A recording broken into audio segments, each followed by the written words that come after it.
And we're going to start at a brand new spot where the burgers are big and the value is even bigger.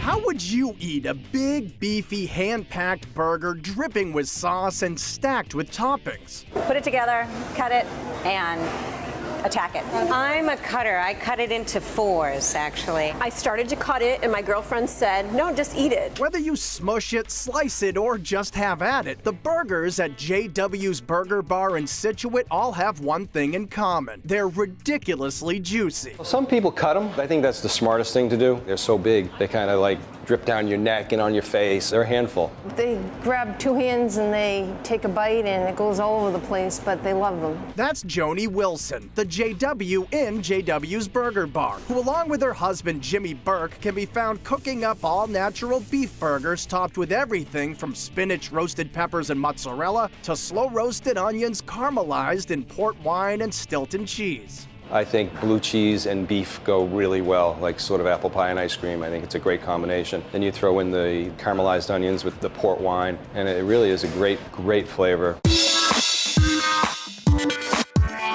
The Burger Bar has an unorthodox location attached to the back of a dance studio, and the atmosphere is anything but cookie cutter, with a yard sale chic vibe that's part Key West cantina, part ski lodge, and all incredibly colorful from floor to ceiling. You see people, walking around looking at all of the art on the walls, the paintings. I've had a customer, he's probably been in here 8 times, and every time he comes in, he's like, when did you get that? And it's always been here. There's more, more things to look at every time you come in. The food is all made from scratch, including golden brown fries that are always hand-cut by Joni herself. The burgers feature a half-pound of fresh ground, perfectly seasoned griddled beef. There are classics like the all-American bacon cheeseburger and a buffalo burger topped with 2 thick slices of bacon and a big ol' hunk of blue cheese. It really works together, sort of like eating buffalo wings, but on a hamburger. In fact, jW's house-made wing sauce is some of the best you can find outside of Buffalo, and it's the star of the so-called fried buffalo clucker, a sandwich so big it's clucking enormous. The clucker's a big fried chicken sandwich dipped in buffalo sauce with blue cheese dressing, bacon. It's a lot to handle.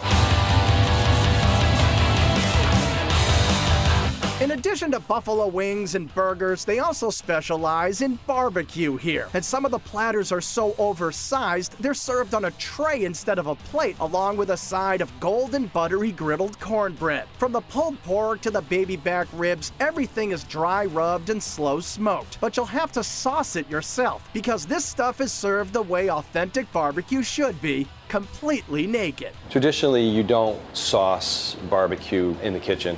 You let the people sauce it, because a lot of people don't like sauce on it. We make our own homemade vinegar sauce and hot sauce and barbecue sauce here, and if they want to put it on, they'll put it on themselves. And for something sweet to end your meal, would you consider eating another burger? Well, what if it was a cupcake burger? These fresh-baked, hand-frosted beauties are made daily by this talented culinary couple's daughter, Jenna. Oh, it looks just like a hamburger. It's great. The bun is made out of white cake. The hamburger center is made out of a chocolate cake. And then she puts yellow frosting on it for cheese, and she puts green frosting on it for lettuce. It looks great, just like a burger. For dessert or for your main meal, burgers don't get much better than at jW's Burger Bar.